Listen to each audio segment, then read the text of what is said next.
gustaría mucho hablar de cosas personales de ella, pero sí te puedo comentar de que ella estaba pasando un momento difícil en su vida personal y fue después de una grabación. Nos quedamos platicando bastante rato, yo le había regalado mi libro, entonces era como no sé, nos quedamos platicando más de 3 horas. Un poco sobre...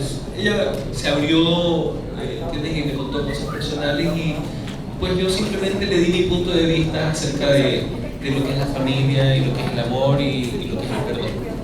Y hablamos de eso y ahí como que realmente hubo realmente un momento así de gran conexión con ella. Y ella es una persona extremadamente sensible, bueno, ustedes todos saben, tenía un corazón así pero que llenaba este lugar y más. Y creo que ahí nos hicimos realmente buenos amigos.